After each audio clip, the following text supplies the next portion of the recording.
ಕರುಣಾಟದಿ ತಾ ಪರವಶನಾಗುತ್ತ ಕೊರವಿವೇಷ ಧರಿಸಿರುವವಗೆ ಮಂಗಳಂ ಜಯ ಮಂಗಳಂ.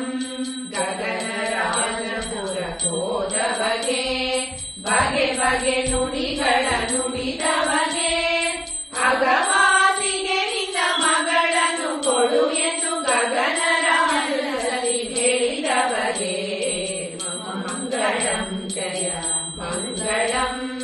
ತನ್ನ ಕಾರ್ಯದ ಮಾಡಿದವಗೆ